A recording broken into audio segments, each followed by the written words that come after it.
All right. Barakatah Yahweh. Barakatah Yahweh Shai. Barakatah Yahweh. Barakatah Yahweh Shai. Barakatah Yahweh. Barakatah Yahweh Shai. Call Halayim Yahweh. Ba'ashem Yahweh Shai. Ba'ashem Makar Kadash. Double honors to the apostles and elders at Great Millstone who taught us the truth. Honors and salutations to Asa Seakim throughout the four corners of the earth, laboring in honesty, sincerity, charity, and in sound doctrine. All right, to the Akwathium and to the children that believe on the true names of the Father and the Son, which the Father's name is Yahweh, he exists, and the Son's name is Yahweh Shai, he is the deliverer. All right, my name is Ma'aka Allah Bun Gad Bun Yasha Allah. I'm with the Watchman Philadelphia camp, and I just want to do, I got a dude sent me a, this link on this pastor, man, and yo, this guy bugged the fuck out, man. And he go to church. Well, that was the wrong statement to make, him going to church. But he claims to be a pastor, and clearly he doesn't know the scriptures. And this, I'm going to read it. It says, Pilot gas station, exit 1 off of 95 Street, a state, 95 State, Mary's, Georgia, and then it says, we must stand together, make this go viral. Well, I'm gonna play the clip, man, because to me it's funny, because our people, like, Christianity is a hell of a drug, man. And these dudes, like, yo, and he even makes a statement talking about it's 2018, you know, and but you still sleep. You call yourself a pastor. Well, you're a so-called pastor. You're a Christian, but you don't even know what that means, man. You know? But I'm gonna play the clip, man. County. So I go to the pilot. I'm helping a brother out that fell down on his luck, trying to help him back. So we go to pilot. I'm inside pilot. Went over to the food section. I got 2 pizzas and a slice of pecan pie. Had paid for that. And then I went to the next counter to pay for the gas. And then the gentleman that's with me, he had a fountain drink. So I asked the lady to put the fountain drink on the total with the gas. At that time, I proceeded to ask him what pump was I on. He told me the pump number, so I told the lady, give me 15 on pump 6. By that time, the young lady who was in the food section gets on her little earpiece and calls the manager and says that guy did not pay.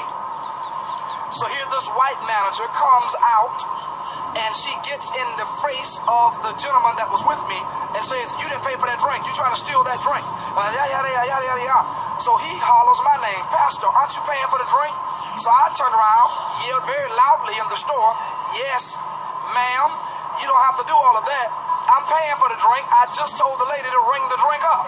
So she said, don't talk to me. I want you out of my store. I'm calling the police. Not good words to tell me. Not Mac Devon night. So I said, I don't care who you call. I'm not scared of the police. They put their pants leg on like I do, 1 leg at a time. I want to stay here till the police get here. So of course they came 6 car deep. I was still going on. This white woman was racist, prejudiced, profiled the gentleman that was with me because he had dreads, and she thought he was stealing $1.24 fountain drink. So now I get banned from pilot. I got a report. Get my report out of my car. It's on my thing. I get banned from pilot. I mean, y'all, they printed out a whole report. A courtesy warning from the St. Mary's Police Department said I'm banned from pilot because I spoke up for the gentleman that they were harassing and trying to say he was stealing a fountain drink that costs $1.24. People, this is why we fight and why we protest, and this is why Cap took a knee, because of these type of situations. This stuff is still prevalent today in 2018. Enough is enough. And some of you just want to keep singing Kumbaya and praying. I have no problem with praying and singing, but it's time that we take some action against these people who think they're entitled to treat black people any kind of way. Not going to happen with me. Just because I don't look like you don't make you treat me no different than you treat somebody else. She would have not stopped a white person for walking out of that door with, he didn't walk out the door. He went to the window to see what pump I was on. And then she got all in his face, and I said, ma'am, you don't have to do that. I'm paying for the drink as we speak. So I got banned, y'all. I'm talking about the police putting out a report to ban me out of Pollard. Now, I live 2 miles up the road from Pollard and Oshkosh Cove, so I come to Pollard almost every day to get gas. When my church is traveling, we stop the Pollard. Everybody gas up, load up, fill up their gas. We get snacks out of Pollard, but not anymore. Of course, I'm banned. But the second reason is I will not support a place that supports racism and prejudice. So starting tomorrow, I will be out in front of Pollard protesting. Don't shop there. Don't get gas from Pollard off Exit 1. They're prejudiced, nasty, and racist. And I will not stop until that manager, Katie, is fired. She was totally out of her element, and as a manager, you don't come in a customer's face. She really could have got herself hurt. A manager does not get in a customer face over $1.24. You're going to lose your life over $1.24 a fountain drink? Really? Well, $1.24, Katie, is getting ready to cost you whatever you make a year. Because I won't stop until you're fired. You are nasty. You are racist. And people, I don't need all these judgments. And I'm still saved. I'm still a pastor. At the end of the day. But enough is enough. We keep letting people piss on us and tell us that it's raining. It's not rain. They pissing on us. And you got to make a stance and stop letting this injustice happen. Injustice anywhere is a threat to justice everywhere. Stand up and stop letting this social racism go on over a fountain drink. I'm still saved. Still going to speak in tongues. And still going to preach Sunday and preach heavens down. But you do not let people walk over you and smile in their face and think that it's okay. You want my dollars, but you don't want to respect me. So since you can't respect me, I don't want to have anything to do with your business. So what I told the officer when he got there, he said, well, sir, you got to leave off the premises. I said, I will leave when you give me a refund on this money. He said, well, the lady don't want to give you a refund. I said, then I'm going to take this food and throw it in her face because I will not leave until I get a refund. So the police officer said, I can't make her take it back. I said, you can't, but I will. So as I was proceeding to take the stuff back, he took it out of my hand. He went back and got my $5.05. I want my money back. Yo, we got to stand up. These people are getting crazy. Don't let their president get yourself in trouble. All you that supporting this divisiveness that's going on in our community and going on in our nation, enough is enough. I'm a little perturbed. All y'all saved holy people, I don't care what you say, I'm ticked off. Share it, like it, do whatever you want to do, but I'm saved, anointed, filled with the Holy Ghost, and I'm ticked off. Don't get so judgmental because you get ticked off too. Nobody just don't know about your ticking off. But I'm ticked off publicly because it happened publicly. And I will not stop publicly until that nasty white woman in Pilot of Exit 1 is fired. And then she got me banned from Pilot over fountain drink. And we think this stuff cool in 2018. It is arising on every corner. And if we don't stand up for this social injustice and this racism prevalent, I mean, they're getting bold with this stuff till they don't even care. She better be glad I am a pastor. Because if it was any ordinary person, they would have knocked us across the counter. She would have got knocked across the counter. I'm telling you, it was the help of God that these hands did not slap that woman. I don't hit women. I don't ever hit women. I'll never hit a woman. But when you're nasty, when you're prejudiced, and you're racist, and you're in my face talking to me like I'm a boy, I got a big problem with that. I got a big problem with that. So it's time for us to stop just singing Kumbaya, Lord, and it is time for us to stand together, galvanize as a people, and fight these social injustices. It's time to do it, y'all. Thank you for joining me. Y'all pray for me. Pray for your boy. Because I got to calm down, man. I'm 38 hot right about now. Because I I treat people with respect and with dignity. And when you totally disregard the respect I give you, I got a big problem with you. You got a big problem. I don't like nobody disrespect me, man, because I try my best. Contrary to popular belief, I try my best to treat all people right. That's what I was doing, helping a brother out.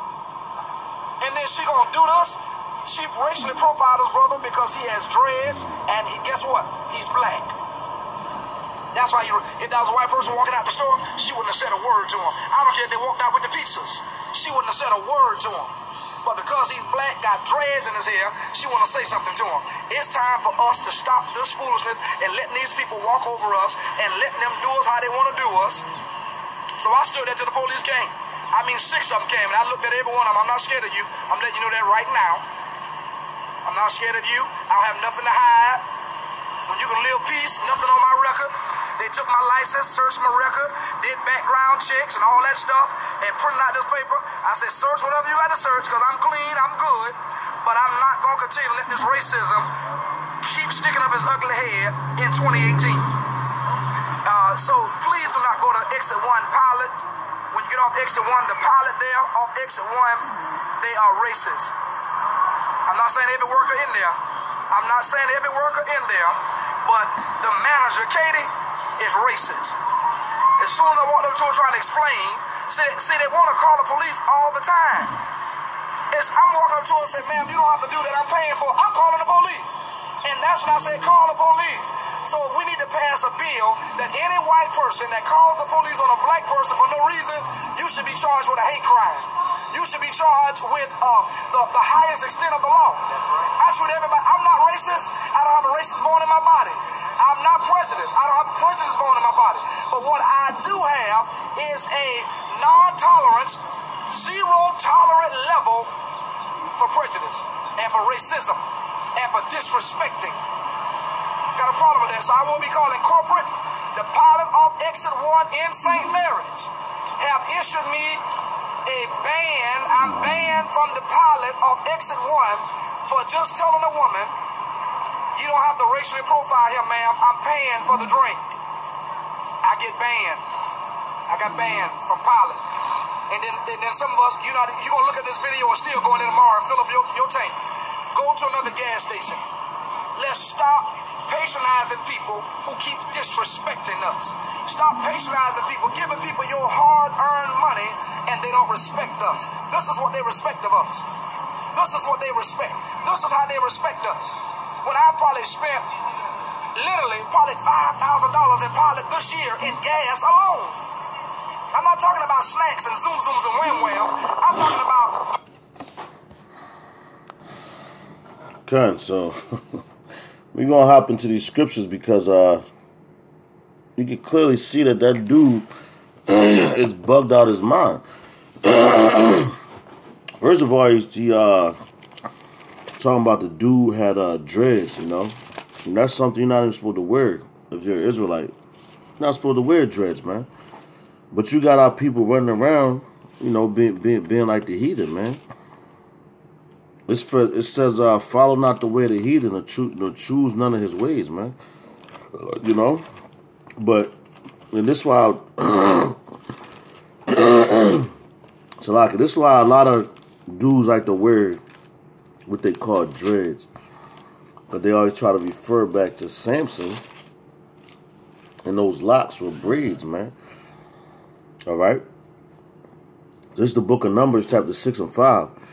It says, all the days of the vow of his separation, there shall no razor come upon his head, until the days be fulfilled in the which he separated himself unto the Most High, Yahweh Shem Yahushua.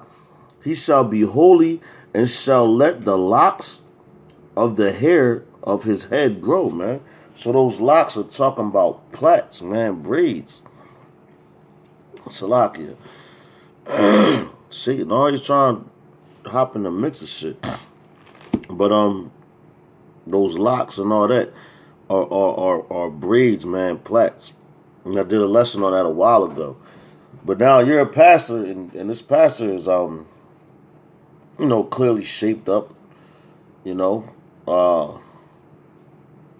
wearing a tie and all that, trying to be like Esau. So he like that dude is you know, he talking about she's a racist. Well, yo, does not Yahweh Bashim Al-Shai hate Jacob and love Esau? Malachi, the first chapter, verse 3, I believe. You know, there's one in Romans, I believe, 9 and 13. Matter of fact, let me check that out because I don't want to say nothing wrong.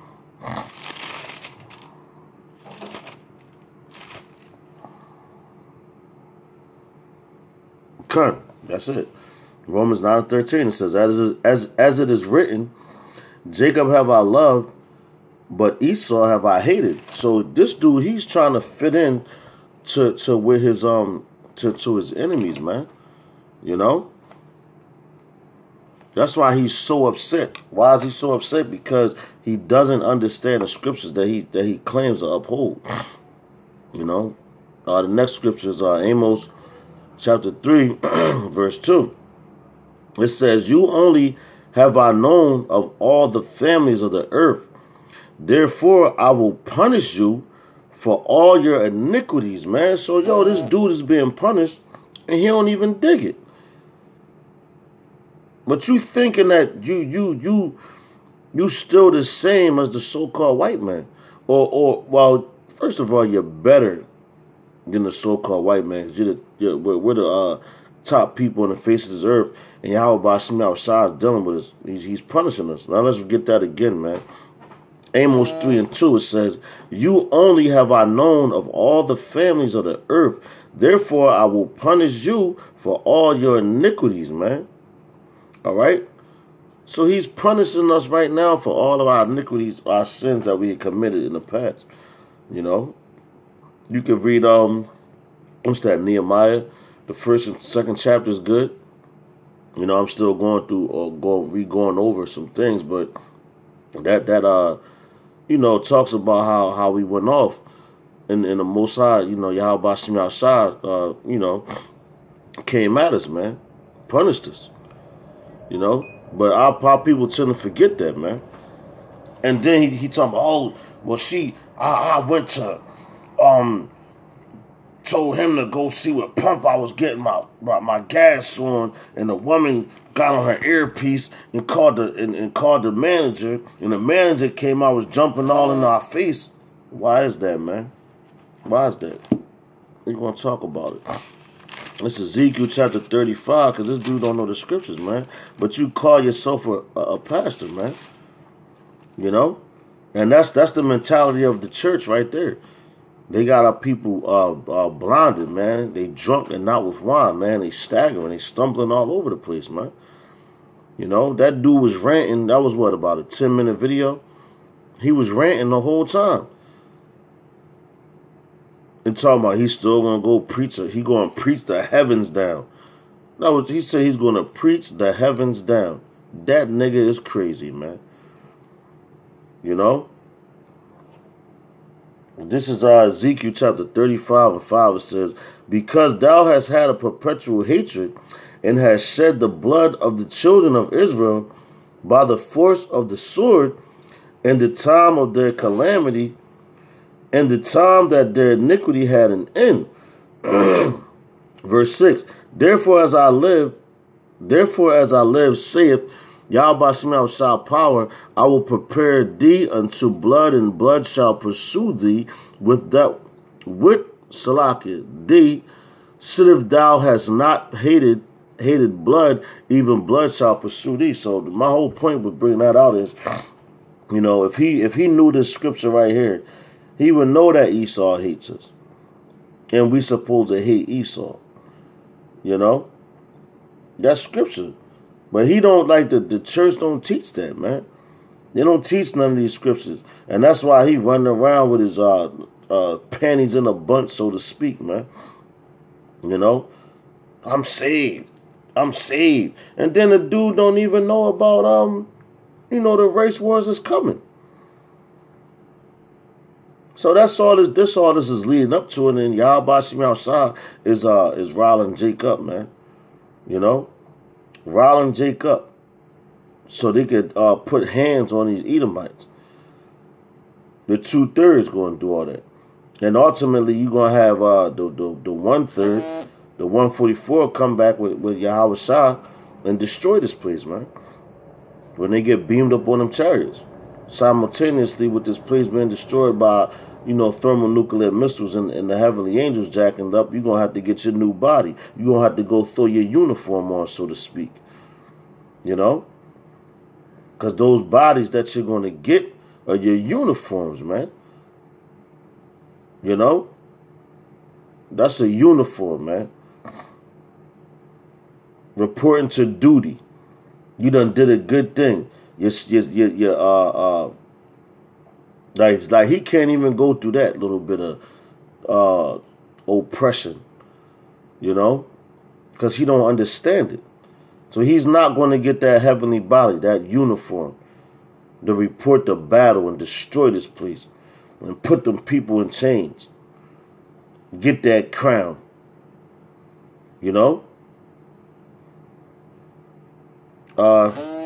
Let's go to 2nd Ezra, chapter 15 and 15. Because it's the book of 2nd Ezra, chapter 15, verse 15. It says, "For the sword and their destruction draweth nigh." See that? So the sword and their destruction draweth nigh. So it's getting closer and closer to the destruction of this place. That's why you're starting to see all these things happen. And this is a so-called pastor, which he wasn't ordained by Yahweh Ba'ashem Yahushua, man. This dude just, what he wanted money. He sold out the Esau to get that church. But Yahweh Ba'ashem Yahushua ain't dealing with them churches, man. It says, "And one people shall stand up to fight against another, and swords in their hands." So if he read this scripture, he would understand all that, man. Like, damn, you know what? Them race wars is coming. I better prepare myself spiritually. Then he said it with a loud voice. So obviously you got like the nigga woman. When the lady said that he ain't paid for it. Talking about, I said with a loud voice, I'm gonna, like, you an effeminate nigga, man. And that's how these churches, that's the vibration on these churches right now. Matter of fact, and let's get this real quick. Is he talking about the church? And, how about Shem Yahushua not dealing with them churches, man? All right? This is Acts chapter 7, verse 48. It says, "Howbeit the Most High dwelleth not in temples made with hands, as saith the prophets." So, yeah, how about Shem Yahushua ain't dwelling in them temples made by hands, man? And what's that? That temple he talking about is that church he go to every Sunday robbing the people. The dude said he spent about, $5,000 just on gas alone. I guess that year because he lived a couple miles away from there, man. So, how about Shem Yahushua is not, and then he will understand the curses, man. Because the Edomite, 9 times out of 10, I'm going to say 10 times out of 10, owns that company that he's going to, the pilot, And then another thing this dude said in the video, man, he talking about he's saved and sanctified. You ain't saved shit, nigga. Now how you know that? Because we ain't the end ain't here yet. Alright? So that dude clearly doesn't understand scriptures. Alright, so this is the book of Matthew chapter 24 and 13. It says, "But he that shall endure unto the end, the same shall be saved," man. Alright? Let me read that again. This is Matthew chapter 24 and 13. It says, "But he that shall endure unto the end, the same shall be saved," man. So, that dude talking about he's saved now. If you was saved, nigga, you wouldn't be going through that with that Edomite, man. And he called it, so what he said his name was Mac Divine or some bullshit like that. Mac. And that's like a pimp. So, yeah, he got the right name, man. Because you pimping God's people. And guess what? Yahweh Ba'ashem Yahushua going to kill your ass. And this is 1 Corinthians chapter 6. Verse 9. Because, dude, he had his nails painted and shit. that clear nail polish and all that. Yo, they trying to make you into a faggot, man, when you go to these churches, basically. You're an effeminate man. You know, so you're not going to be a ruler in the kingdom, man. If you're an Israelite, you're going to be a citizen. Yeah, you're going to have your slaves and all that, but you're not going to rule, man, like the elect are. It says, know ye not that the unrighteous shall not inherit the kingdom of the Most High? Be not deceived, neither fornicators, nor idolaters, nor adulterers, nor effeminate, nor abusers of themselves with mankind, man. You know? So you ain't going to be the first fruits, man. All right? And then that dude, he was saying about, he was saying a lot of stuff, man. But these just the precepts that when I heard this dude talking, they immediately came to mind. But this is Micah, Salakia. This is Micah chapter 2 and verse 10. I'm ending with this. It says, arise ye and depart, for this is not your rest, because it is polluted. It shall destroy you, even with the sore destruction, man. So, yo, if this dude read these scriptures, man, you supposed to arise and depart. And how do you do that? Depart from it spiritually, man. You know? Then, matter of fact, Salaki, he said something about, he was ready to get physical and put his hands on her. Don't the scripture tell you he that is slow to anger is better than the mighty, man? You know, so you gotta be slow to anger in this thing. If it says if at all possible, live peaceable among men. You know, because guess what? You're gonna know that these things exist, and he thinking that racism is over. Man, it's never over, man. Yahweh Shem Shah is a racist, man, and he separated his people from everybody else. Something that man clearly don't understand. But you call yourself a pastor. And then he talk about putting hands and all that. We got to take action. He said we got to take it. Matter of fact, just real fast, man. Because this nigga tripping. And this is Deuteronomy 28 and 68. Because he really swear that and he can't save himself. He talking about we got to do this. All right, it says and Yahweh Shem Shah shall bring thee into Egypt again with ships, by the way whereof I spake unto thee. Thou shalt see it no more again. Talking about our land. And there ye shall be sold unto your enemies. All right, so you're sold unto your enemies, which that dude clearly don't think he has enemies. He don't think Esau is his enemy. So when the up-and-coming race wars, he's going to get taken out, most likely. And when that happens, because what? He's going to trust in them Edomites that he think is his friend. And they going to kill that black-ass nigga. Then he talking about we black. We not black, man. We're different shades of brown. All right, we're Israelites. So that nigga clearly bugged out his freaking mind, man. It says, and there ye shall be sold unto your enemies for bondmen and bondwomen, and no man shall buy you. So no man shall buy you, shall save you. But he's talking about going out and taking action. So when you go do that, if the Lord put the spirit on you to do that, he's setting you up to knock your ass off, man. Because he says, wait on him, man. So with that, man, I hope that this lesson was edified. You know, you got to stay out them churches, man.